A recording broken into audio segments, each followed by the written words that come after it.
శంకరాచార్యుల వారు లోకములో అనేకమైనటువంటి గ్రంథాలని మనకి అందించారనమాట. మరి ఆ గ్రంథాలన్నీ కూడా మన జీవితం వల్ల చదివిన చాలు అన్ని గ్రంథాలు ఉన్నాయి. అర్థమైందా? వారు అందించినటువంటిది అటువంటి గ్రంథాలను మనకి అందించారు. వారి యొక్క జీవిత చరిత్ర ఏమిటి అంటే,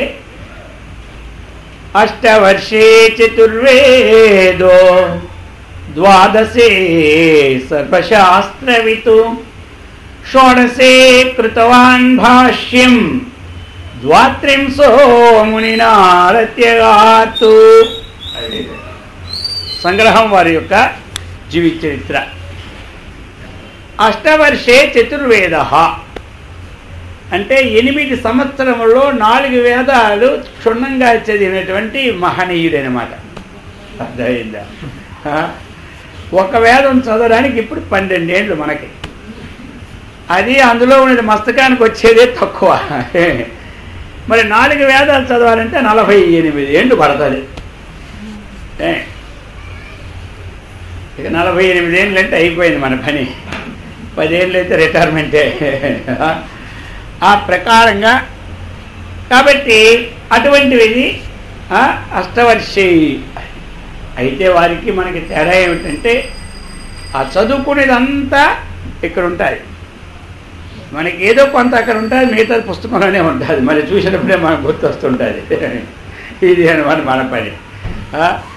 అందుకని ద్వాదశే సర్వశాస్త్రవిత్తు, 12 సంవత్సరాల్లో సమస్త శాస్త్రాన్ని చదివేసినాడు. మిగతా అన్నీ ఉన్నాయి కదా, అనేకమైనటువంటి వేదములంటే స్మృతులు ఉన్నాయి. ఒక 21 స్మృతులు ఉంటాయి మనకు అలాంటివి. మరి ఇతిహాసాలు ఉన్నాయి, ఇంకా ఎలాంటివి ఉన్నాయి, పురాణాలు ఉన్నాయి. అయిందా? ఇటువంటివి అనేక గ్రంథాలన్నమాట, సద్దర్శనాలన్నమాట. ఇవన్నీ ఆయన ఏం చేశాడు, 12 సంవత్సరాలకి కంప్లీట్ అయ్యింది. షోడశే కృతవాన్ భాష్యం, 16వ సంవత్సరంలో బ్రహ్మసూత్రాలకి, అలాగనే ఉపనిషత్తులకి, ఆ విధంగానే భగవద్గీతకు భాష్యాన్ని రాసినారు. ఎవరిదంతా అంతే శంకరాచార్యులు వారు. దృష్టి పెట్టి బాగుంది. కాబట్టి ఎవరు రాశారంటే శంకరాచార్యులు వారు రాసినారు. అందుకని మరొక 16 ఏళ్ళే ఆయన, ఒక్క 16 వయసు ఆయనకి. వ్యాస మహర్షి వచ్చి, ఆయన ఈ బ్రహ్మసూత్రాలు ఉండిపోయినాయి, నేను రాశాను, ఇంతవరకు దాన్ని విశ్లేషణ చేసేవారు లోకంలో పుట్టలేదు, దాని సమర్థుడు మీరే కాబట్టి చక్కగా దీనికి సూత్రాలు రాయన్నారు. అందుకు 16 సంవత్సరాల ఆయుష్ని భగవంతుడితో ప్రార్థించి తెచ్చుకున్నాడు. ఎవరు? వ్యాసుల వారు. వ్యాసుల వారు తెచ్చుకొని శంకరాచార్యకి ఇచ్చారు. అర్థమైందా? కాబట్టి అది రాసి మొత్తం యావత్ భారతదేశం నలుమూలల కాలినడకతో తిరిగి తిరిగి తిరిగి ఈ యొక్క ఉన్నతత్వం ఒక్కటే అని చాటి చెప్పినటువంటి మహనీయులు ఎవరు? అది శంకరాచార్య. అర్థమైందా? కాబట్టి ఉన్నది ఒక్కటే అని తెలియజేసిన వారు అన్నమాట. అందరిలో ఉన్న పరమాత్మ ఒకటే అన్నటువంటి తత్వాన్ని బోధించినటువంటి వారే శంకరాచార్యులు. కాబట్టి అటువంటి వారు అనేక గ్రంథాలను రాశారు. అటువంటి గ్రంథాలలో ఇవే వేదాంతమే కాదు, స్తోత్రాలు. ఇప్పుడు దేవి అపరాధ క్షమాపణ స్తోత్రం రాసిన వారు ఎవరు? హరే శంకరాచార్యులు వారే. అలాగా సౌందర్య హరి రాసిన వారు వారే. అనేకమైనటువంటి ఇప్పుడు విష్ణు సహస్రనామ స్తోత్రానికి కూడా భాష్యం రాసిన వారు వారే. ఈ ప్రకారంగా అనేకమైనటువంటి గ్రంథాలకి దేవతా పరంగా కూడా ఉంచినారు. అందుచేత ఈ ప్రకారంగా ఇక అవే కాకుండా అనేకమైనటువంటి ఇంకా మనకు అర్థం కావని చిన్న చిన్న గ్రంథాలు రాసుకొచ్చారు. ఈ విధంగా అనేక గ్రంథాలను రాస్తూ ఇక అందులో అపరోక్షానుభూతి ఒక గ్రంథం. ఏం గ్రంథం అది? ఇప్పుడు ప్రారంభించుకుంటున్నాం. ఇలాగో లైన్లో అనేక గ్రంథాలు చెప్పుకుంటాం. కాబట్టి అపరోక్షానుభూతి, అపరోక్షం పరోక్షము అంటే ఆ గోడవతలు ఇప్పుడు ఏముందో మనకు తెలుసా? రాళ్ళు ఉన్నాయో రత్నాలు ఉన్నాయో మనకు తెలియదు. అది ఇప్పుడు ఏమైంది? పరోక్షమైంది. ఇప్పుడు ఎదురుగా ఉన్న ఫ్యాన్ మనకు తెలుస్తుంది, ఇది అపరోక్షం. ఎదురుగా ఉన్న మైక మనకు తెలుస్తూ ఉంది, దీన్ని అపరోక్షం అంటారు. మన నేత్రములకు గోచరించిన దాన్ని ఏమంటారు? అపరోక్షం. మన నేత్రములకు కనబడిన దాన్ని ఏమంటారు? పరోక్షం. ఈ రెండు పదాలకు అర్థం గుర్తుపెట్టుకోండి. ఏమంటారు? అది అపరోక్షం అంటే ప్రత్యక్షము, అపరోక్షం అంటే ప్రత్యక్షం. ప్రత్యక్షం అంటే ఏమిటి? ఎదురుగా కనబడుతుంది, దాన్ని ఏమంటారు? ప్రత్యక్షం. అపరోక్షం అన్నా పర్వాలేదు, ప్రత్యక్షం. మనకు కనబడిన దాన్ని ఏమంటారు? పరోక్షం. ఇది అన్నమాట. మనకు కనబడిన దాన్ని ఏమంటారు? పరోక్షం. అందుచేత అటువంటి అపరోక్ష అనుభూతి అంటే ఏమిటి? ప్రత్యక్షానుభూతి. ప్రత్యక్షముగా అనుభూతి రావాలి మనకి. ఏమంటారు? ప్రత్యక్షంగా అనుభూతి రావాలి. అటువంటి ప్రత్యక్షానుభూతి అది ఇప్పుడు దాంట్లో అటువంటి ప్రత్యక్ష అనుభూతి ఏమిటంటే చూడండి, ఇప్పుడు మనం వెళ్ళాం, వెంకటేశ్వర స్వామిని చూసాం. ఇది ప్రత్యక్షమా కాదా? ఆ బంగారు కిరీటం కానీ ఆ వజ్రాలు వైఢూర్యాలతో అలంకరించిన మగాన్ని చూస్తే ఆ అనుభూతి ప్రత్యేక కనబడుతుందా లేదా మనకి? దీన్ని ప్రత్యక్షానుభూతి అంటారు. అలాగనే మనం చక్కగా ఒక మంచి ఒక పండుని చూసాం, ఈ పండు చాలా బాగున్నది అని ఆ పండు యొక్క పోసుకొని చక్కగా తిన్నాం మనం. ఇప్పుడు దీన్ని ఏమంటారు? ప్రత్యక్షానుభూతి. ప్రత్యక్షమన్న అపరోక్షమన్న ఒకటే. అలాగే మన యొక్క స్వరూపాన్ని మనం తెలుసుకోవడమే అపరోక్షం.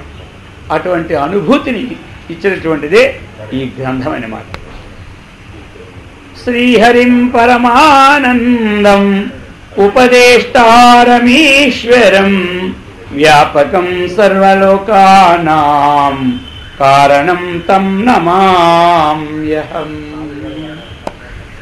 మొట్టమొదట ఆ యొక్క భగవంతుని కోసం ప్రార్థనా శ్లోకమైన మాట.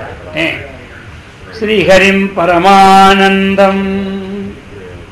ఎందుకంటే ఏ గ్రంథం ప్రారంభించినా ఏం చేస్తూ ఉన్నా ఆ గ్రంథము నిర్విఘ్నంగా పరిసమాప్తి కావడానికి, మనం ప్రారంభించుకున్న కార్యాలన్నీ కూడా చక్కగా జరగడానికి మొట్టమొదట మనం భగవంతుణ్ణి ప్రార్థించాలి.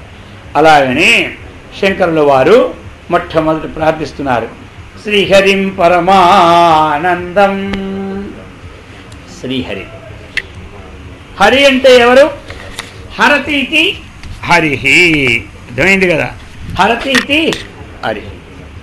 హరతి అంటే పాపాని హరతీతి హరిహి. సమస్త పాపాలను హరింపచేసేవాడు.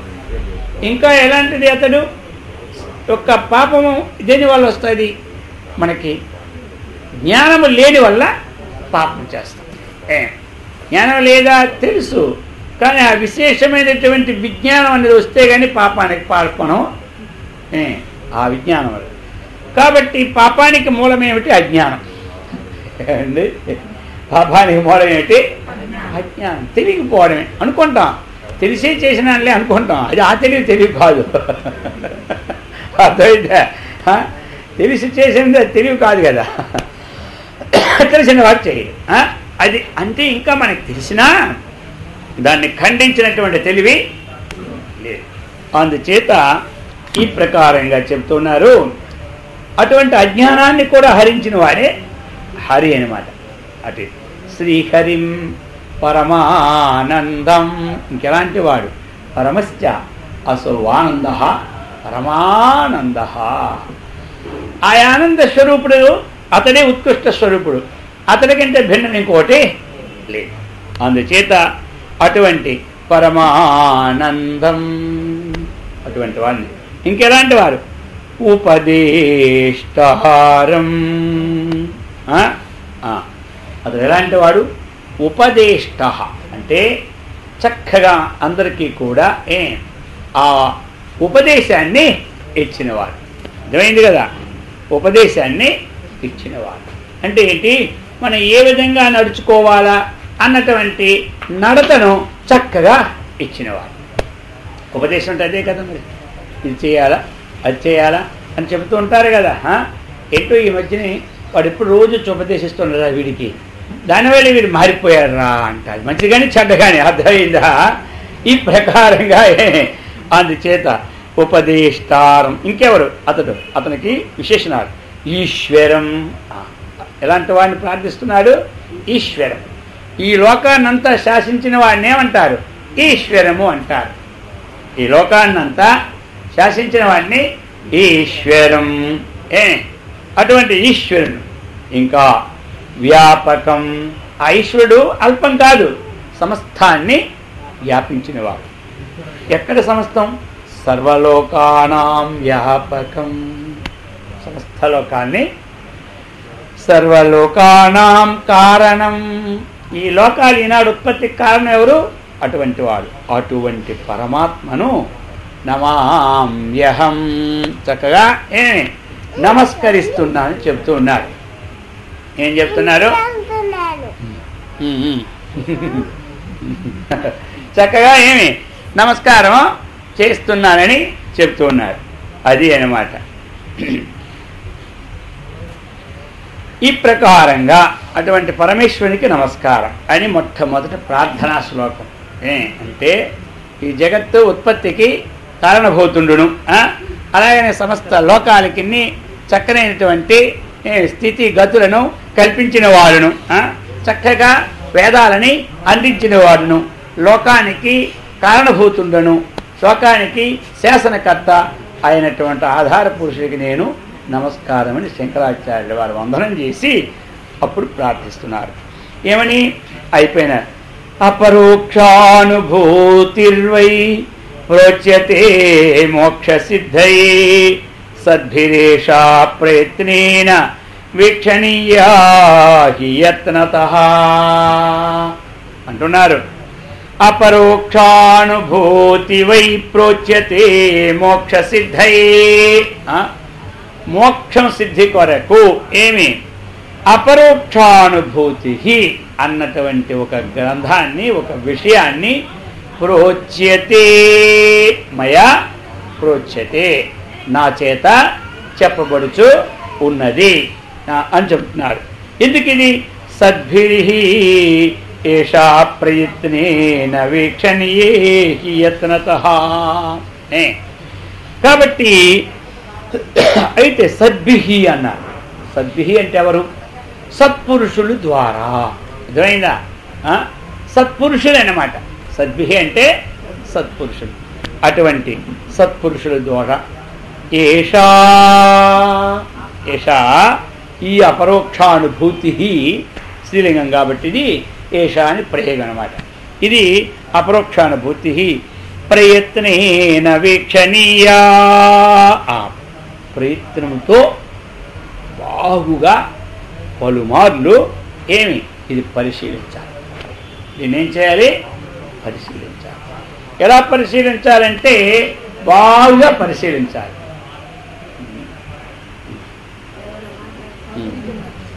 కాబట్టి దీన్ని బాగుగా పరిశీలించాలి. కాబట్టి మనం ఏం చేయాలి, చక్కగా పరిశీలన చేయాలంటే మాటి మాటికి విచారించాలి. ఏం చేయాలి, విచారించాలి. దీన్ని మాటి మాటికి విచారించాలి. ఎందుకు అంటే ఇది చాలా గొప్ప గ్రంథము కాబట్టి ఈ గ్రంథాన్ని మాటి మాటికి విచారణ చేస్తుండాలని మొట్టమొదటి మనకి చెప్పినారు. ఎందుకంటే ఇప్పుడు మనకి ఏదైనా ప్రత్యక్షంగా ఉన్నదాన్ని కొంచెం చూసుకోవాలి కదా. ఆ ప్రత్యక్షమైనటువంటిదే గొప్పది మనకి, దానికోసం విచారణ అవసరం. అది చెప్పారన్నమాట.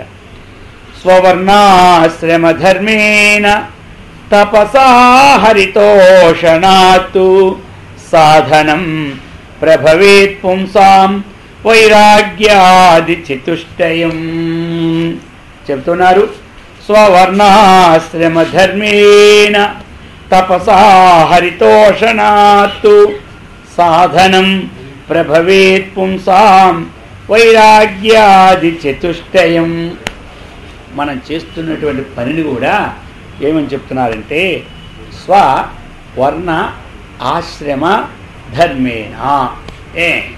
తన యొక్క వర్ణధర్మము, తన యొక్క ఆశ్రమ ధర్మం, అర్థమైందా? ఈ రెండింటి చేత అంటే ఇక్కడ ఏంటి మరి? ఇప్పుడు ఏదైనా ఒక విషయం చెబితే అన్నీ విడిచిపెట్టేస్తే ఎలా అడుగుతారు కొంతమంది. అది కాదు.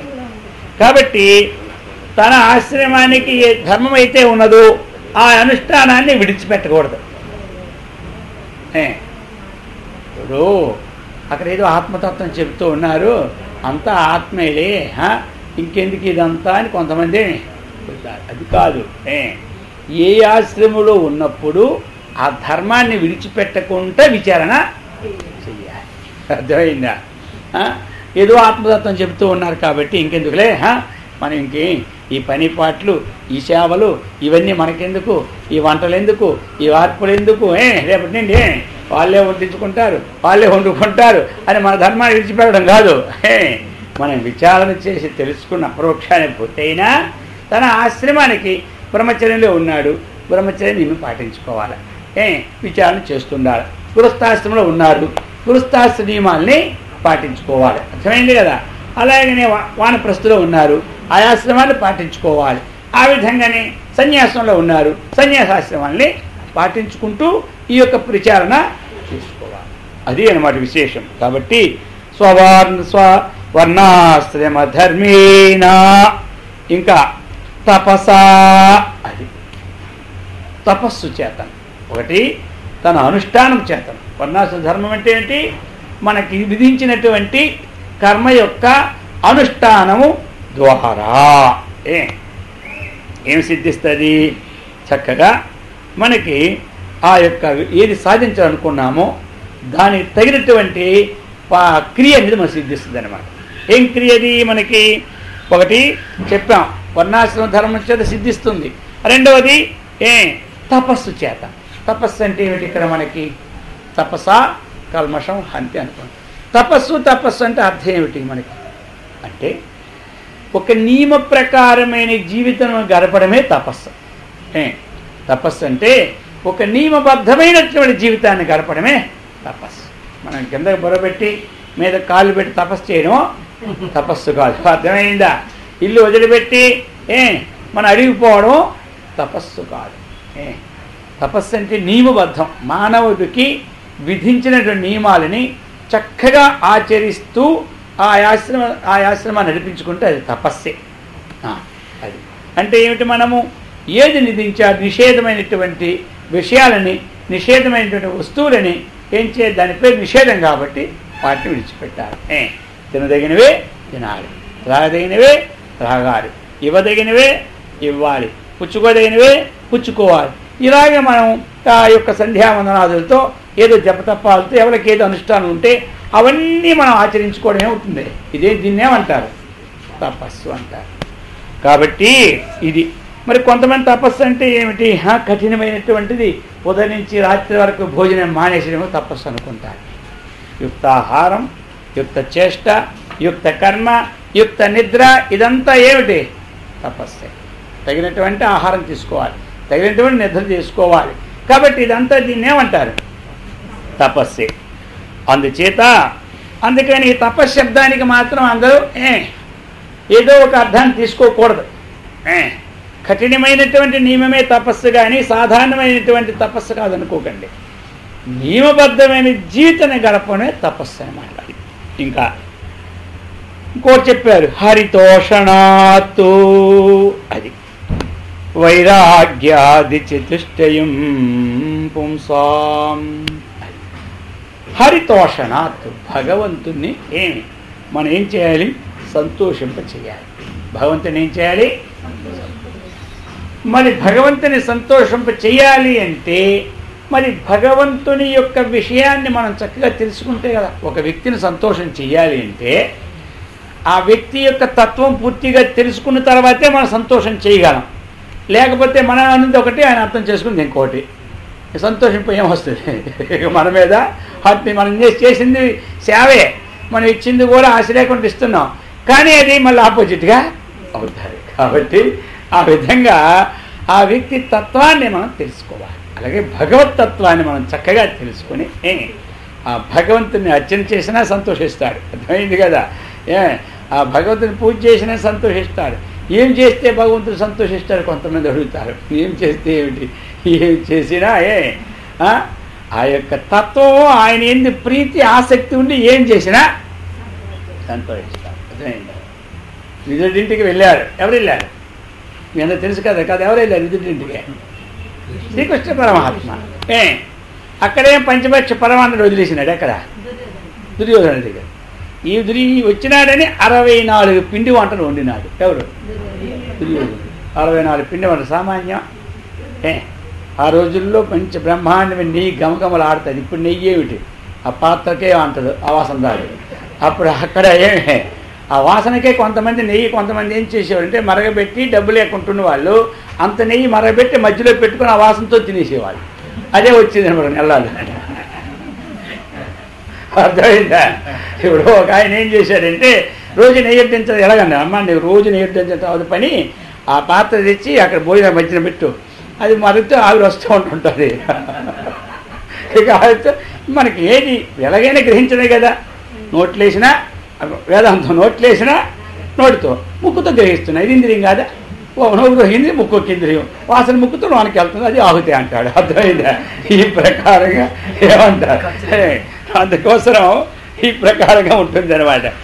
సరే, మొత్తం మీద ఆ భగవత్ విభూతిని చక్కగా తెలుసుకొని చక్కగా మనం గుణగణాలు కీర్తిస్తే సంతోషిస్తుంటాడు.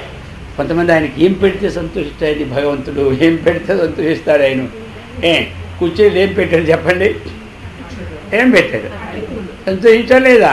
కోరి కుచేలుండు కొనిజడటుకుల తెచ్చి ఇచ్చిన మెచ్చి సంపదలిచ్చినావు ఇచ్చినాడా? కాబట్టి అది మరి ఈయనేమి ఇచ్చినాడు? అరటి పండ్లు తీసి పెట్టినాడు. ఏం పెట్టాడు? మీ అందరూ తెలుసు కదా. ఏం పెట్టాడు? తొక్కలు పెట్టాడు. అందరూ అనరు తొక్కలు పెట్టానంటే ఏమో భగవంతుడు తొక్కలు పెట్టమంటే తప్పేమో అని అందరూ తెలిసినా అందరూ వచ్చింది కూడా. నేనే చెప్పాలి తొక్కలు పెట్టాడని. అర్థమైందా? కాబట్టి ఆయన పండ్లు తినకుండా తొక్కలు పెట్టినా ఆయనకి సంతోషం వచ్చిందా లేదా? ఆయన సంతోషం వచ్చిందా లేదా? ఈయన ఏ సమయంలో పెట్టాడు? పూర్తిగా ఆయన ఏంది మనసు తన్మయత్వం పెట్టి పండ్లు ఇటు పారేసి తొక్కలు పెట్టాడు. ఎవరు? ఆయనకి ఎంత సంతోషం అయిపోయింది చూసారా? ఇక రేపటి నుంచి మనం తొక్కలు పెడితేనే సంతోషిస్తాడు. ఆలోచిద్దాం మరి. విదురుడు వెళ్ళాడు, వెంటనే అన్ని పండ్లు తీశాడు. ఆ మైకం కదా, ఆ తన్మయత్వంలో పండ్లు పక్కన పారేశాడు, తొక్కలు పెట్టాడు నోట్లో. ఇంచుమించు 2 డజన్లు తొక్కలు, ఒకటే 2 పండ్లు పారేయడం, తొక్క పారేయడం. ఆయన అలా ఇదిగా జగత్తునే మింగేవాడికి 2 తొక్కలు ఒక లెక్క. అదే భగవంతుడు జగత్తునే మింగేస్తాడు. ఈ తొక్కలు ఒక లెక్క. మొత్తం అంతా మింగేసినాడు. మింగే జర్రని తేల్చినాడు. తేల్చడం ఎందుకు? ఇంకా ఆపని అర్థం అనమాట. మన తేనిపు వచ్చినా ఇంకా లోపల దించుతూనే ఉంటుంటాం మనం. అర్థమైందా? మనకు తేనిపు వచ్చిందంటే ఇక్కడ భోజనం ఆపమని చెప్తుంది లోపల నుంచి. శబ్దం ఇచ్చినా మనం మాత్రం ఆపం, వేస్తుంటుంటాం. సరే, మొత్తం మీద ఈ ప్రకారంగా అయిపోయింది. ఎందుకు చెప్పడం అంటే మర్నాడు కూడా వచ్చాడు. ఎవరు? కృష్ణుడు. ఎక్కడికి? విదురుడింటికి వస్తే ఆ రోజు ఏంటంటే ధైర్య సాహసాలతో చక్కగా పండే పెట్టినాడు. తొక్క పెట్టలే, పండే. ఆ పండు పెడుతున్నానా లేదా, తొక్క పెడుతున్నా లేదా, దీని మీదే దృష్టి ఉంది. ఎవరికి? మర్నాడు విదురుడికి. మొదటి రోజు ఏది పెడుతున్న దృష్టిలే, తొక్క పెట్టినా శ్రీకృష్ణుడి దృష్టి ఉంది. ఈరోజు పండు ఇవ్వడం, తొక్క పండ, తొక్క చూసుకుంటే గంట అవుతుంది. ఇక ఆయన చూసేదిలే. ఈ పండు తీసి నోట్ పెడితే తుప్పును ముఖం మీద చూసేసినాడు. ఏవయ్యా, నిన్న తొక్క పెడితే సంతోషించినావు కదా, పండు పెడితే ఊస్తే ఇదేనా అంటే, నీ తొక్క ముఖ కోసం వచ్చినానా? నీ భక్తి తన్మయత్వం నేను ఉన్నది. ఈరోజు నీ దృష్టిలో తొక్క ముక్క మీద ఉన్న నా ఎందు ఆగింది లేదన్నాడు. అర్థమైందా?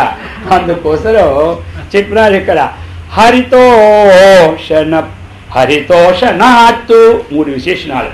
1 వర్ణాశ్రమ ధర్మము ద్వారా, 2 తపస్సు ద్వారా, 3 హరితోషణాత్తు భగవంతుణ్ణి సంతోషింపచేసిన ద్వారా. ఏమిటి? ఆ యొక్క వైరాగ్యాది చతుష్టయము సిద్ధిస్తుంది మానవుడికి. సాధన చతుష్టయ సిద్ధి ఎట్లా మనకు సిద్ధిస్తుందో ఆ ఉపాయం చెప్పినాడు. అది మొట్టమొదటి శ్లోకంలో అది మనకి స్వర్ణాశ్రమ ధర్మేణ తపసా తో హరితోషణాత్తు సాధనం ప్రభవేత్ పుంసాం వైరాగ్యాది చతుష్టయం. ఇప్పుడు సాధన చతుష్టయ సిద్ధి ఎలా కలుగుతుందండి, ఎలా కలుగుతుందని కొంతమంది అడుగుతారు కదా. అడిగే వాళ్ళకి సమాధానం ఇక్కడ చెప్పారు. తను ఏ ఆశ్రమంలో ఉన్నారో ఆ ఆశ్రమ ధర్మాన్ని విడిచిపెట్టుకుంటా చేయాలి. ఇది ఒక్కటి అర్థమైందా. రెండవది చక్కగా తపస్సు చేస్తూ ఉండాలి. మూడవది భగవంతుణ్ణి సంతోషింపచేస్తూ ఉండాలి. దీనివల్ల మనకేమైపోయింది, సాధన చతుష్టయ సంపత్తి అనేది మనకు సిద్ధించింది. అయితే ఇప్పుడు మరి ఈ సాధన చతుష్టయ సంపత్తిలో మరి ఎన్నున్నాయి మనకి చెప్పండి, ఎన్నున్నాయి సాధన చతుష్టయ సంపత్తి? 4. సాధన చతుష్టయ సంపత్తి అంటే 4. అర్థమైందా? 4 ఉన్నాయి. అది దాన్ని ఎత్తుకొని గ్రంథం తీశారన్న మొట్టమొదటి అది ఇచ్చారు. కాబట్టి సాధనాలు ఎన్ని అని అడిగితే సాధన చతుష్టయం అదే ఉంది. చతుష్టయం అంటేనే 4 అదేనమాట. చతుష్టయం సాధనం, 4 సాధనాలు. ఆ 4 సాధనాలు ఏమిటి? 1 నిత్యానిత్య వస్తు వివేకం, 2 ఇకాముత్ర పరభోగ విరాగం, 3 శమాధి షట్క సంపత్తి, 4 ముముక్షుత్వం. ఇది అన్నమాట. అర్థమైందా? అయితే మరి ఇందులో నిత్యానిత్య వస్తు వివేకము అంటే ఏమిటి అన్నటువంటిది అయిందా? నిత్యానిత్య వస్తువు అంటే ఏమిటి అని తెలుసుకోవాలి మనం. అయితే శ్లోకంలో ఏంటి? 4వ శ్లోకంలో బ్రహ్మాది స్థావరాంతేషు వైరాగ్యం విషయేష్వను యథైవ కాకవిష్టాయాం వైరాగ్యం తద్ధి నిర్మలం. ముందు వైరాగ్యం కోసం ఇచ్చినారు ఇందులో. అర్థమైంది కదా? శ్లోకంలో శ్లోక ప్రకారం చెప్తున్నాం. బ్రహ్మాది స్థావరాంతేషు, బ్రహ్మ ఆది. ఏమి బ్రహ్మ ఆది అంటే ఏమిటి? బ్రహ్మ ప్రారంభం, అది కదా. స్థావరాంతం అంటే చివరికి గడ్డిపోచ ఏదో చిన్నది అంతవరకు పర్యంతం. అయిందా? బ్రహ్మ మొదలు ఈ స్థావరం వరకు అంటే పిపీలి కాది బ్రహ్మ పర్యంతము. వీటి యందు విషయేషు వైరాగ్యం ఏముండాలి? వైరాగ్యం ఉండాలి. అయింది కదా? ఈ వైరాగ్యం అనేది అవసరమైన చెప్పుకొచ్చారు. అయితే మరి వైరాగ్యం అనేది అవసరమైతే ఆ వైరాగ్యము అన్నటువంటిది ఎవరికి ఉండాలి? ప్రశ్న. వైరాగ్యమో ఎవరికి? పుట్టిన ప్రతి ప్రాణికి అంటే మానవునికి కూడా వైరాగ్యం అవసరం. అర్థమైందా? వైరాగ్యం అనేది అవసరం. అయితే మరి వైరాగ్యం అంటే ఏమిటి? రాగము అంటే ఆసక్తి, విరాగం అంటే ఆసక్తి లేకుండా ఉండుట. రాగం అంటే ఏమిటి? ఆసక్తి. విరాగం అంటే ఆసక్తి లేకుండా ఉండుట. మరి ఇప్పుడు ఆసక్తి లేకున్నటువంటి మానవుడు ఎవరున్నాడు? అర్థమైందా? సన్యాసి నుంచి కింద 4 ఆశ్రమాల్లో ఆసక్తి లేని వారు ఉన్నారా లేరా ప్రశ్న అనమాట. ఇప్పుడు మరి ఆసక్తి ఉన్నదంటే వారికి కూడా వైరాగ్యం లేదని తెలిపోతుంది వచ్చింది కూడా. మరి ఆసక్తి లేదా అంటే ఉన్నదా లేదా అని మనం తెలుసుకోవాలి. ఏమంటారు? ఆయన పోతూ ఉన్నారట ట్రైన్లో ఒక స్వామి దగ్గరేమో 3 మూటలు ఉన్నాయి, మొగిలిన మూటలు పెద్దవి. ఆ పక్కనే ఒక ఐఏఎస్ ఆఫీసర్ కూర్చున్నాడు. ఆయన దగ్గర చిన్న బ్యాగ్ ఉంది ఇంతే. సరే ఆయన మధ్యలో స్వామిని చూడడం, మూటను చూడడం, స్వామిని చూడడం, మూటను చూడడం. ఎవరు? ఈ ఐఏఎస్ ఆఫీసర్. అదే సరే ఆయన అలా చూసి ఆయన ఎక్కడో దిగాలంటే ఇంచుమించు ఆ కటక్కలో దిగాలి ఆయన. సరే దిగి కటక్ భువనేశ్వరం వెళ్ళేసరికి ముందు ఇటు నుంచి ఏం చేశాడు ఆయన? అలా కురదారు ఉంటే అంత వెళ్ళలేదు, పలాస్ దాటింది అనుకోండి. ఏం చేశాడంటే ఏంటి స్వామీజీ మీరు అన్నీ వదిలిపెట్టారంటారు కదా, మీ మొయ్యి లేని మూటలు 3 పెట్టుకున్నారు, అర్థమైందా? నేను చూడు ఎంత ఇంట్లో ఉన్నా నాకున్నది ఇంతే బ్యాగ్ అన్నాడు. కాబట్టి ఏం వదిలినట్టు అసలు మీరు అని అడిగినాడు. అర్థమైందా? ఏమే వదిలినట్టు మీరు అడిగినాడు. సరేనా ఆయన? కాబట్టి దాంతో ఊరుకుంటాడా?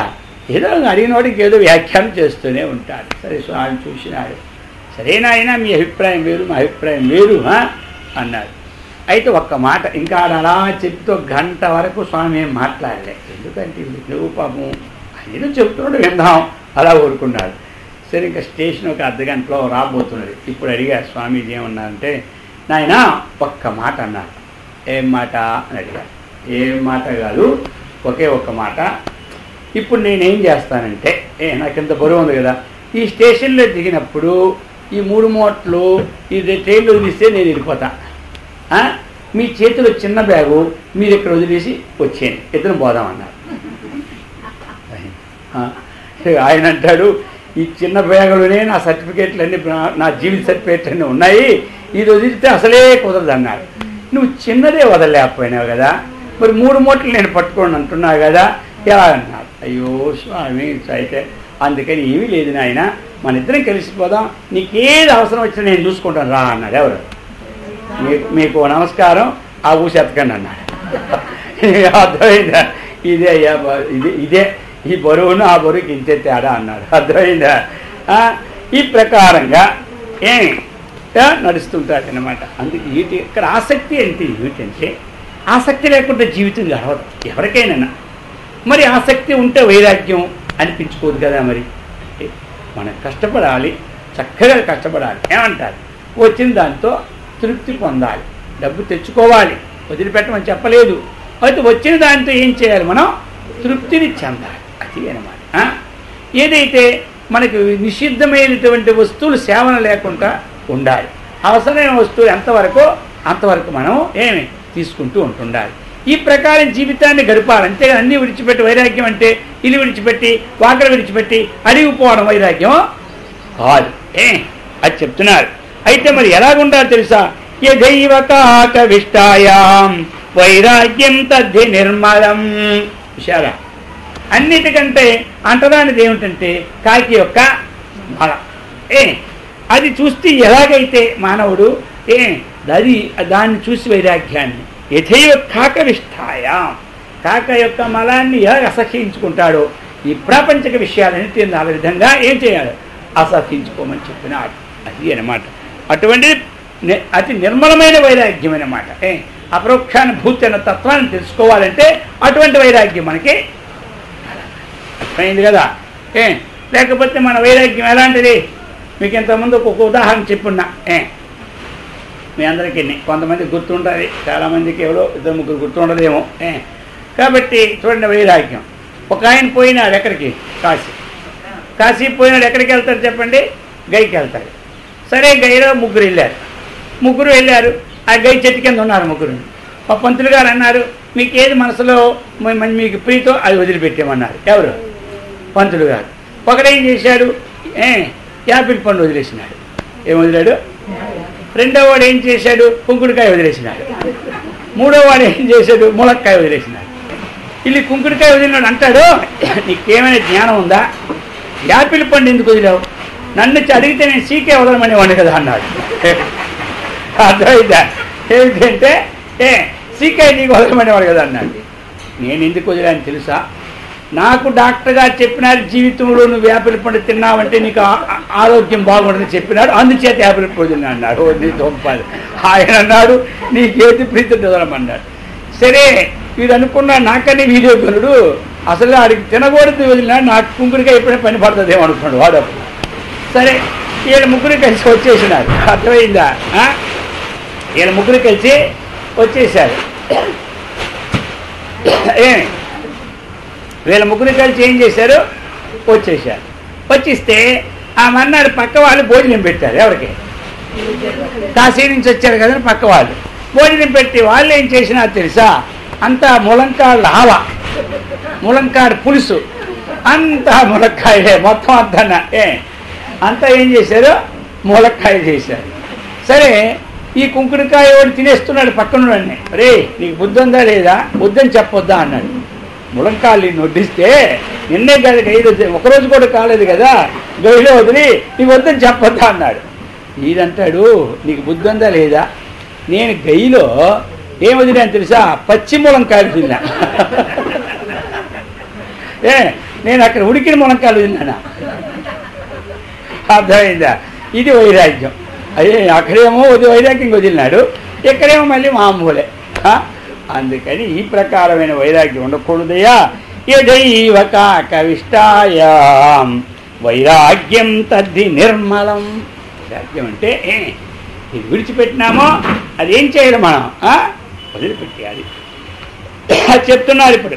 అది వైరాగ్యం అనేది. నిత్యమాత్మస్వరూపం హి దృశ్యం తద్విపరీతగం ఏవం యో నిశ్చయః సమ్యక్ వివేకో వస్తునః సవే. ఇప్పుడు చెప్తున్నారు నిత్యానిత్య వస్తు వివేకము. అర్థమైందా? ఏది నిత్యమో ఏది అనిత్యము అన్నటువంటిది. నిత్యమాత్మస్వరూపం హి దృశ్యం తద్విపరీతగం. అయితే మనకి ఏది నిత్యము అంటే ఏమి అంత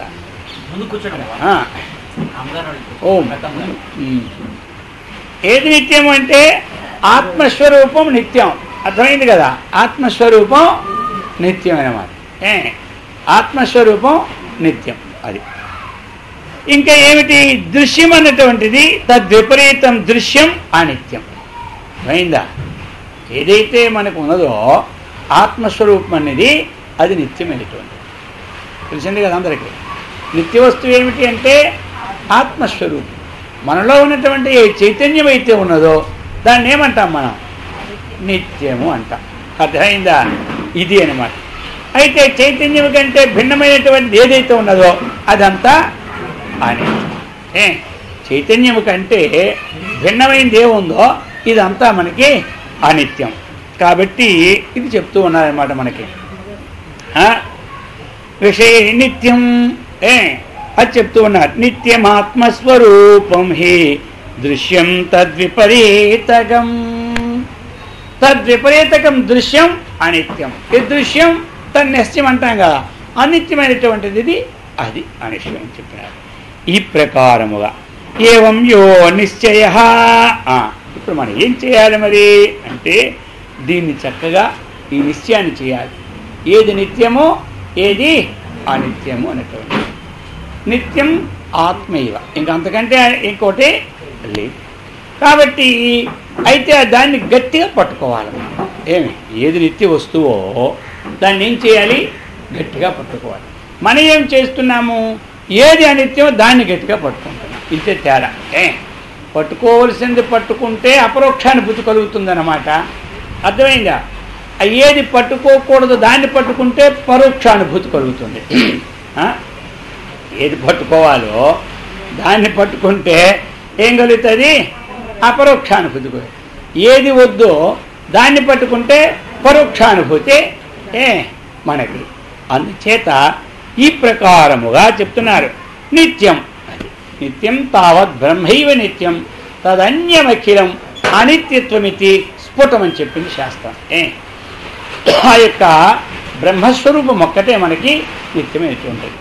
మరి బ్రహ్మస్వరూపం అందరం చెప్పుకుంటే అదే కదా వేదాంతం. రోజు మనం మన పిపీలికాది ఈ బ్రహ్మపరింటి వ్యాపించిన చైతన్యం అనేది ఎప్పుడూ నిత్యముగానే ఉంటుంది. అందుకని అది నిత్యము. రెండవది శరీరము అనిత్యం. అది ఇది వివేకం తెలుసుకోవాలి. ఇక సదైవ వాసనా త్యాగ శమోయమితి శబ్దితః నిగ్రహో బాహ్యవృత్తీనాం దమయిత్యభిధీయతే. ఇప్పుడు చెప్తున్నారు శమం అంటే ఏమిటి, దమం అంటే ఏమిటి అని. సదైవ వాసనా త్యాగ. వాసనలు మనకున్నటువంటి ఏదైతే గుణ సంబంధమైన వికారములతో మన అంతఃకరణములో కలిగినటువంటి ఏ సంస్కారం అయితే ఉన్నదో దాన్ని ఏమంటారు? వాసన అంటారు. మనకి ఉన్నటువంటిది ఏమిటి? సత్వగుణము, రజోగుణము, తమో గుణం. ఈ మూడు గుణాలతోనే మన పనులన్నీ నడుస్తూ ఉన్నాయి. మరి ఈ 3 గుణాలతో మనం చేసిన పనులప్పుడు మనకు ఒక సంస్కారం అనేది పడుతూ ఉంటుంది. అర్థమైందా? మనకి సంస్కారం అనేది పడుతూ ఉంటుంది. మరి అటువంటి సంస్కారమే దాన్ని వాసన అంటారు. ఇదేమిటి? వాసన. ఆ వాసనాన్ని పూర్తిగా విడిచిపెట్టడమే శమము అంటారు. అది మరి ఇంతకుముందు మనం ఏం చెప్పుకున్నాం? శమము అంటే అంతరింద్రియ నిగ్రహము, దమం అంటే బహిరింద్రియ నిగ్రహం. ఈ గ్రంథంలో మనకేటి? వాసనాత్యాగ శమ అన్నారు. వాసనాత్యాగమే శమము. ఎందుకంటే ఇప్పుడు చూడండి, ఆ అంతరింద్రియము అన్నటువంటిది ఉంది కదా మనకి, అంతరింద్రియం. ఆ అంతరింద్రియంలో వాసన ఎక్కడ ఉంటుంది చెప్పండి? పైన లోపట? అది లోపట. వాసన ఎక్కడ ఉంటుంది? లోపట ఉంటుంది. కాబట్టి లోపట వాసన అన్న అదే. వాసన పోయింది అనుకోండి, ఇంద్రియాలు ఎక్కడికి పోవు. వాసన ఉందనుకోండి, వాసనానుదయే భోగ్యే వైరాగ్యస్య పరమావధి చెప్పింది. మన స్తోత్రం మీద చదువుతుంటాం కదా, వాసనానుదయే భోగే భోగ్యే. కాబట్టి వాసన ఏమి? అనుదయే, ఉదయించకుండా ఉండినటువంటి ఏ స్థితి అయితే ఉన్నదో దాన్నే వైరాగ్య భోగ్య పరమావధి అన్నారు. సరైందా? మన వైరాగ్యం యొక్క పరమావధి ఏమిటంటే వాసనానుదయే. అది వాసన అనేటువంటిది ఉదయించుకుంటా ఉండడమే ఆ వైరాగ్యం యొక్క పరాకాష్ఠ అన్నమాట, పరమావధి. అది ఆ వాసన అన్నటువంటిది నశించిపోవడమే శమము అన్నారు ఇక్కడ. అర్థమైందా? అది ఆ ప్రక్రియలో వైరాగ్యం పరాకాష్ఠ ఏమిటంటే వాసన అనేది పోవాలి. వాసన అంటే ఏమిటి?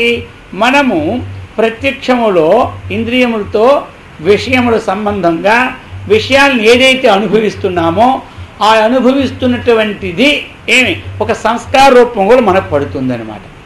అయిందా? సంస్కార రూపంలో పడుతూ ఉన్నది. ఆ పని దాన్ని ఏమంటారు?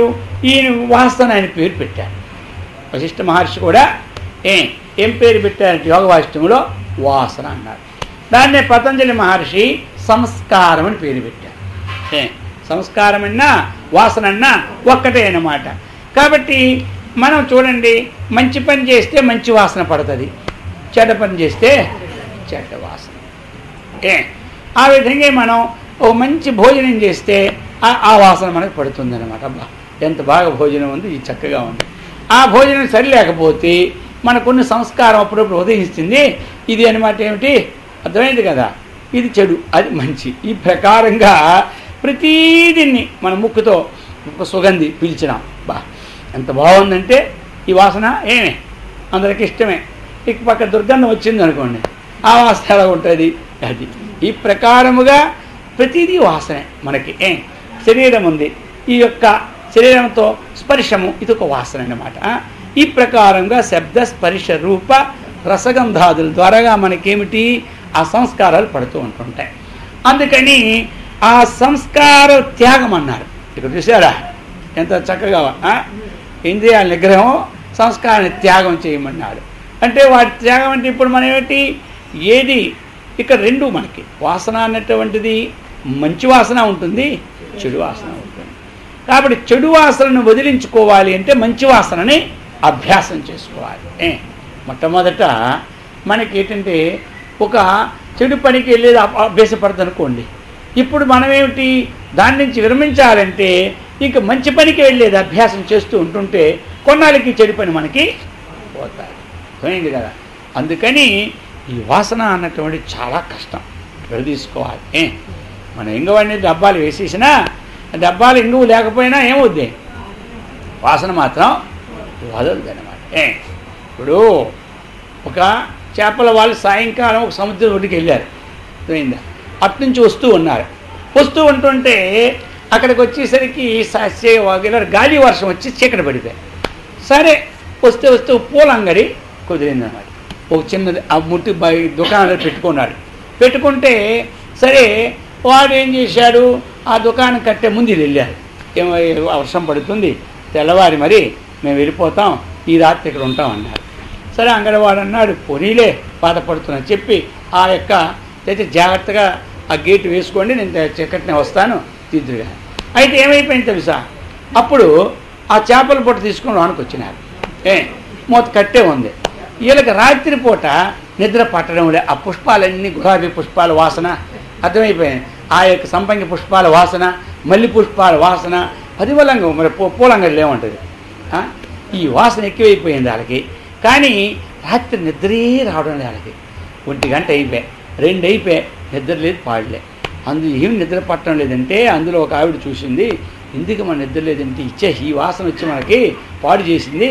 కాబట్టి ఒక చేపల పట్టి తెరిచేసి దాన్ని నీళ్ళు జల్లి ఒక చేపని ఇలా కట్టింది ఎక్కడ. అప్పుడు ఈ వాసన పరిగెట్టింది బాగా. ఈ దెబ్బకి వారికి ఏమైపోయింది, అదే వాసన ఉండేవారు కదా వారు. ఆ వాసన ఎప్పుడు తగిలిందో ఈ గుర్రు నిద్రపోతున్నారు. అర్థమైంది. తెల్లవారి ఆ దుకాణం వాడు వచ్చి చూస్తే పూలంగల్లో ఏమిటి చేపలు కట్టి ఉన్నాయి. నేరక మీకు ఇచ్చినా నేను ఇచ్చి అంతా వాసన చూశారు. ఇప్పుడు వాసన వీరికేమో చెడు వాసన అయిపోయాయి, వాళ్ళకేమో ఎందుకు ఈ సంస్కారం అనేది ఒకసారి పడిపోయింది అనుకో, దాన్నే కోరుతుంటాయి. మరి దాన్ని విడిపించాలంటే సామాన్యమా? అందుకని ఈ ప్రకారముగా చెప్పారు. ఇక్కడ వాసన త్యాగమే ఏమిటి? శమం. శమం అంటే ఏమిటి? అంతరికి నిగ్రహో బాహ్యవృత్తీనాం దమయిత్యభిధీయతే చెప్తున్నారు ఇక్కడ. బాహ్యవృత్తీనాం నిగ్రహ. బాహ్యవృత్తులు అంటే ఏమిటి?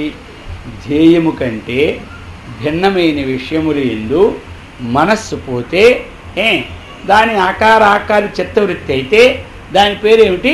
బాహ్యవృత్తి. బాహ్యవృత్తి అంటే ఏమిటి? బాహ్యవృత్తులు లేకుండా ఉంటాయా? బాహ్యమైన పనులని మనం చేసుకోవాలి. అయితే ఏమిటి? ధ్యేయము కంటే భిన్నమైనటువంటి మనకి ధ్యేయము కంటే భిన్నమైనటువంటి మనకి ధ్యేయం రాముడు. అర్థమైందా? సరే, రాముడి కంటే పోయి ఇంకో వృత్తి వస్తే ఏమవుతుంది? ఇంట్లో ఇదో ఆ భిన్న వృత్తి అయింది కదా, ఇది బాహ్యవృత్తి. అలాగనే మనం ఏదైతే ఈ విధంగా చేసుకుంటున్నాం, దేహం ఒకరికి చదువుకోవాలి, ఆ చదువు మీద మనస్సు ఉండాలి. ఆ చదువు విడిచిపెట్టేసి లేనిపోయినటువంటి ఆ చదవకుండా ఆటపాటలైంది ఆసక్తి కలిగి ఉంటే ఆయనకి ఇదే వృత్తి అయింది, బాహ్యవృత్తి. మనకేమో భగవంతుని యందు ధ్యానం చేయాలనుకుంటే ఇక ఇది విషయాన్ని మనస్సు పోతే మనకేమైపోయింది? ఇది బాహ్యవృత్తి అయిపోయింది. వారికి అది బాహ్యవృత్తి అయిపోయి ఒక ఉద్యోగం చేస్తూ ఉన్నారు, ఆ ఉద్యోగం పని వదిలిపెట్టేసి వేరే పనులు చూస్తూ ఉంటుండే దాని మీద మనస్సు పోయి దీని మీద మనస్సు లేకపోతే ఏమైపోయింది? బాహ్యవృత్తి. అది కాబట్టి మన నిగ్రహం అంటే ఏమిటంటే ఏదైతే మన ధ్యేయంగా పెట్టుకున్నామో ఆ ధ్యేయాకారముతో చిత్తవృత్తి ఉండడమే మన యొక్క ఈ యొక్క ఇంద్రియాలని ఇంద్రియాలని ఆయా పనులు ఎందుకు పెట్టడమే అది. ఇప్పుడు కన్ను ఉంది, మనం చూస్తూ ఉన్నాం, చూస్తున్న విషయం నందు ఉంటే అదేమైపోయింది? ధ్యేయంతో ఉంది. దీని ఇక్కడే ఉంటుంది, చూపు మాత్రం ఇక్కడ ఉండదు. అర్థమైందా? అప్పుడేమైంది? ఇది మనకి బాహ్యం. అందుకు ఇది దమహ అన్నారు. దీన్ని నిగ్రహించడం ఏమిటి? ధ్యేయంతోనే వృత్తితో ఉంటప్పుడు ఏమైంది? ఇది దమహ. ధ్యేయం కంటే భిన్న పోతే దమం కాలేదు. అందుకని మనం ఏమనుకున్నాం ఇంతకుముందు? దమం అంటే బాహ్యేంద్రియ నిగ్రహము. అది విషయేభ్య పరావృత్తి పరమోపరతిర్హి సహనం సర్వదుఃఖానాం తితిక్షా శుభామత.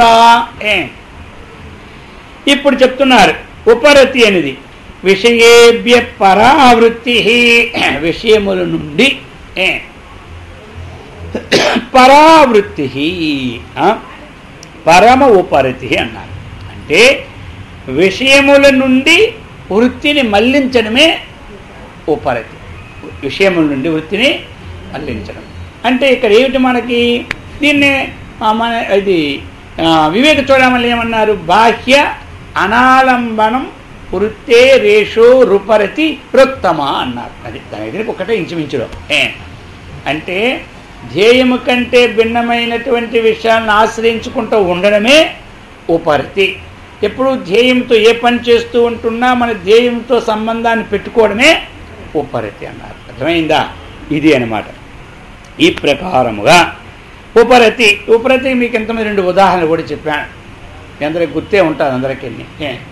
ఇప్పుడు ఎట్లా అంటే ఉపరతి ఏదైనా పెంచుకుంటుందంటే విశ్వామిత్రుడు తపస్సు చేసినప్పుడు ఎవరు వచ్చారు?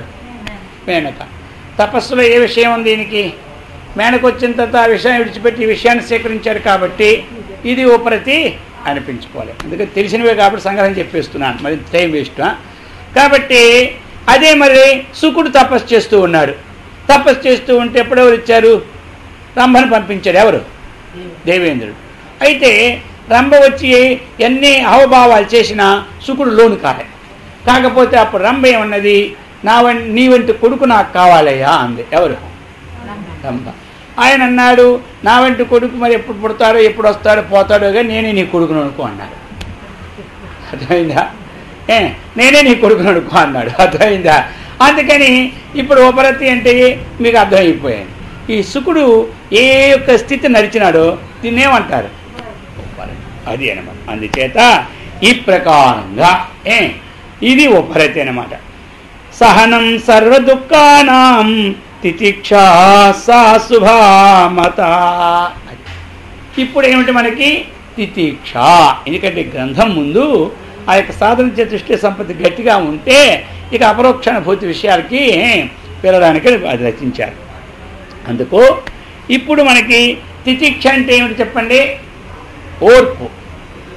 ఓర్పు అన్నా తితిక్ష అన్నా సహనమన్నా ఒక్కటే. అర్థమైందా? ఓర్పు కానీ తితిక్ష కానీ సహనం కానీ 3 ఒక్కటే. అందరికీ ఏముండాలి ఇప్పుడు? ఓర్పు. మరి ఆ ఓర్పు ఎప్పుడు ఉండాలి? అన్నీ బాగున్నప్పుడు ఉండాలా? ఏదైనా కష్టం కలిగినప్పుడు ఉండాలా? నష్టం కలిగినప్పుడు ఉండాలా?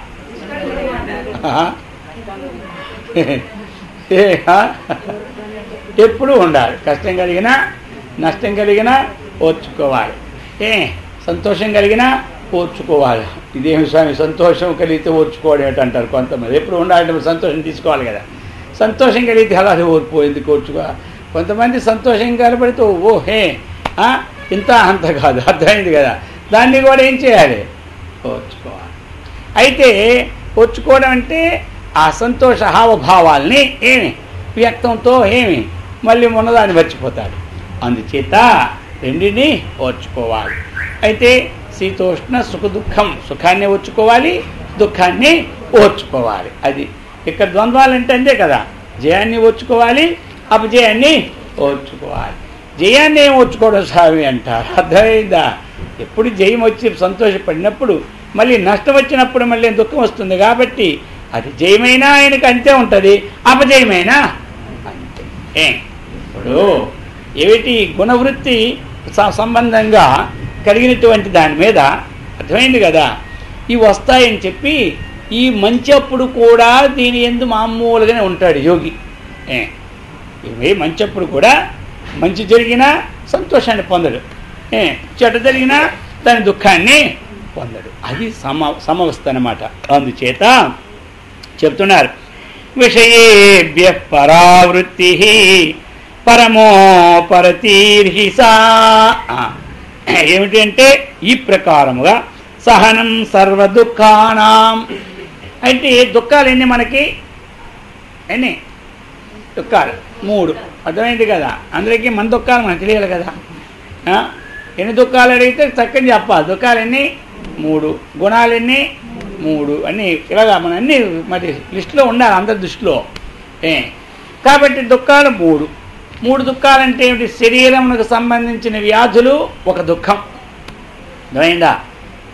వ్యాధులు వస్తే సుఖమా దుఃఖమా? సుఖంగా ఎవరు భావించుకుంటారు అంటే యోగులు, మహాత్ములు. అంటే ఆనాడు మహాత్ములు. అర్థమైందా? ఈనాడు కూడా ఎక్కడో కూడా ఉంటున్నారు అందరూ సుఖ.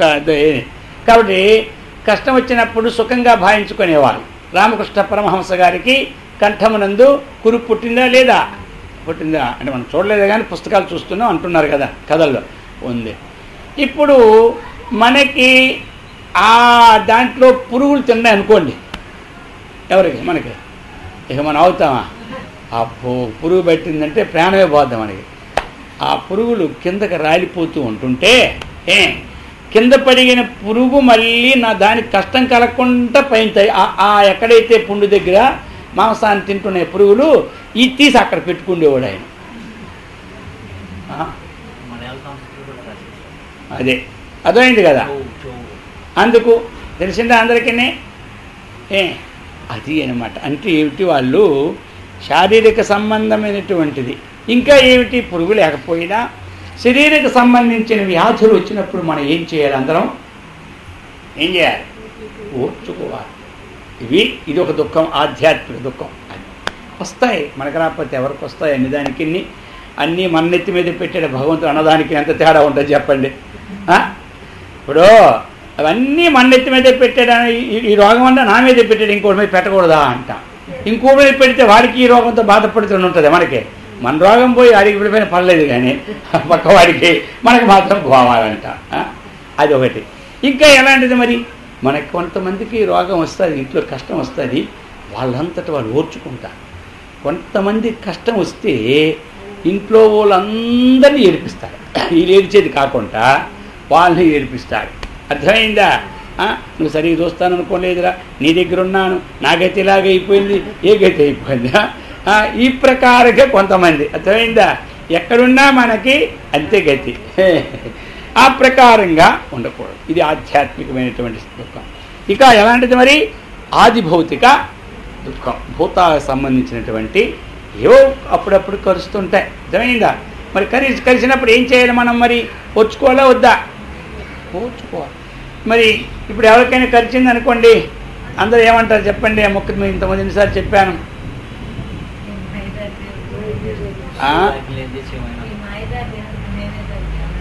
అది తనకు వచ్చినప్పుడు. ఇతరులకు కలిసినప్పుడు శివుడాజ్ఞలేని, ఇతరులకు ఏమైనా కరిచింది అనుకోండి, శివుడాజ్ఞలేని కరుస్తుంది ఏమిటా వారికి? అర్థమైందా? మనకు కరిస్తే దిక్కుమాల దేవుడు నేనే దొరికాను అంట. అర్థమైందా? ఇంకోటి దొరకలేదా? అందుకని అలా కాకుండా వీటిని ఓర్చుకోవాలి. ఇక అప్పుడప్పుడు అతివృష్టి అనావృష్టి వస్తాయి. ఇప్పుడు ఏం చేస్తాం? ఇంతవరకు వర్షాలు లేవు, మనం పోతూ ఉన్నాం. ఈరోజు వర్షం పడింది, మనకి ఎలా ఉంటుంది? ఇంతవరకు వర్షం ఈరోజే పడాలా? మన కార్యక్రమం ఈ దగ్గర అయిపోతుంది, మనకు ఉంటుంది అనమాట. అర్థమైందా? కానీ రావాలి, అది వచ్చినప్పుడు మనం ఓర్చుకోవాలి. ఆనాడు మనమే, ఈనాడు మనమే. అందుకని ఇది ఓర్పు అన్నమాట. అందుకు ఈ విధంగా ఇంకా చెప్తున్నారు, నిగమాచార్య వాక్యేషు భక్తి శ్రద్ధేతి విశ్రుత. అది కాబట్టి శ్రద్ధ అంటే ఏమిటి? శ్రద్ధ శమశక్త సంపత్తి కదా. శమము, దమము, ఉపరతి, తితిక్ష, శ్రద్ధ సమాధానంలో శ్రద్ధ చెప్తున్నారు. నిగమ ఆచార్య వాక్యేషు, అదే అర్థం. అది మార్చారు. నిగమం అంటే ఏమిటి? వేదం. నిగమం అంటే వేదం, ఆ యొక్క శాస్త్రం. రెండు అర్థాలు. ఆ యొక్క వేదం అటువంటి వాక్యమునందు, ఆచార్యుని యొక్క వాక్యమునందు, మన గురువులు చెబుతుంటారు కదా విషయాలు, అటువంటి వాక్యాల యందు ఏముండాలి? భక్తి. భక్తి అని ఎందుకు ఇచ్చారు ఇక్కడ? ఆసక్తియే భక్తి కాబట్టి వాటి యందు ప్రీతి ఉండాలి. ఆ ప్రీతిని ఏమన్నాం మనం ఇంతకుముందు? విశ్వాసం అని పేరు పెట్టుకున్నాం. శ్రద్ధ అంటే ఏమిటి? విశ్వాసం. శాస్త్రవాక్యమునందు, గురువాక్యమునందు ముమ్మాటికి నిజమైన బుద్ధి ఏది ఉందో అదే మన శ్రద్ధ అని చెప్పుకున్నాం. ఆ ప్రకారం ఇక్కడే శాస్త్రములు చెప్తున్నారు ఈ గ్రంథంలో. నిగమాచార్య వాక్యేషు, వేదవాక్యములందు ఆచార్య వాక్యములందు ఏముండాలి?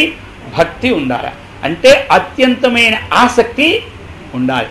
ఆసక్తి ఉండడమే ఇంకేంటి? విశ్వాసం. అర్థమైందా? దాన్ని ఏమంటారు? శ్రద్ధ. శ్రద్ధ ఉండాలి. అందరికీ ఏముండాలి? శ్రద్ధ. శ్రద్ధ వల్లే జ్ఞానం మనకి కలుగుతుంది.